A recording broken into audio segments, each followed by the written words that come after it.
So a couple times recently I had spoken to you about our school and about our principal, Sister Patricia McCormack, and I haven't had a chance to introduce you to her officially, so I'm going to do that now. And Sister's going to speak just very briefly about all the good things that are happening in school this year.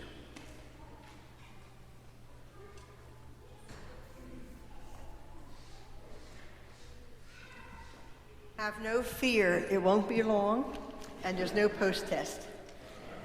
Father asked me to speak to you so you could see the face that goes behind his stories. I understand a few weeks ago he went on talking about whoever Sister Pat McCormack is. And it sounded wonderful. It could really fill your head. But the Lord has a way of balancing everything. Because while that could make me feel very excited, in a similar time vein, I had a conversation with a kindergarten child. And whatever the child said, I took my white hair and I said to the child, well, it's because I'm old. And the child said, your hair doesn't make you look old. I said, no. He said, no, it's your neck.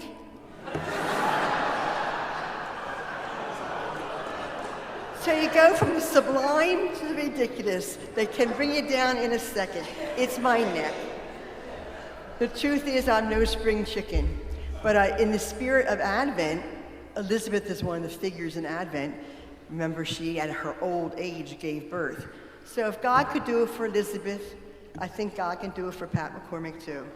I'm very happy to be here with your children, and I just want you to know how wonderful your school is. If you haven't been in it for a while, it's worth just a walk through to find how wonderful our school is. And if you have any time on a First Friday to join us for liturgy, you will be touched to see how reverent we are, how relaxed but reverent, and how our students pray through word and song. We're taking the roof off. Again, thanks to James Sparks, who's taken over the music program. So I just want to say a few things about our school to let you know why I am so happy to come, even at this age, how happy I am to be part of this. At our school, the number one thing is we are faith-infused. Our faith is not an add-on. It's not the one period a day called religion. It's not because there's Advent, we'll think about something, we'll do something. No. The number one feature of our school is that our faith is infused throughout the day, throughout the week, through everything. Our faith and our spirituality is number one. Nothing phony about it. Very relaxed, infused. Our structure, we are structured. We are not rigid. We are structured. You will find our children are comfortable and confident and self-secure, but respectful. You will find that as a consistency. You'll find that we are taking COVID and working with it. Throughout the country, students are 2 years behind in their educational process, in their emotional maturity, in their social life, even something like handwriting. Those 2 years where mostly we were behind computers, our students lost the muscle memory, truthfully. And so many students today cannot do cursive and cannot even do print. This is across the country. But here we are facing the gap and we are working with that gap. So we are very highly focused on our academics. Our students here, by nature, are working always to be what our school motto is. And the school motto at Sacred Heart forever, way before I came, is that we are peacemakers, servant leaders, community builders, and zealous learners. You will find that throughout the day wherever you go. But for people who go above and beyond, we celebrate in fun ways. I'm seeing one of the most recent recipients here, so I'll tell you this one.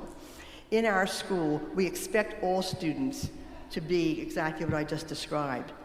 But when you go above and beyond that, we have Crusader tickets. So you get a little ticket, and it goes in this bowl, and then once a month, stir the bowl and pick a name out. And we celebrate that person. So this month, I did my stirring, and then I announced on the PA that for the upper school, the celebration this time was going to be that the winner could choose 2 friends, and the 3 of them can go off campus for lunch to Manoa Tavern, right? Or Dunkin'. I was downstairs in the PA. You could hear the scream upstairs, the sound bellow downstairs. They all reacted to that. And then we were able to announce the winner of that was Mr. Lesso himself. So someday soon, he and 2 of his friends will have that. Really, it's those little things and the big things all together. It's a wonderful package. We are positive, purposeful, enthusiastic, and proud.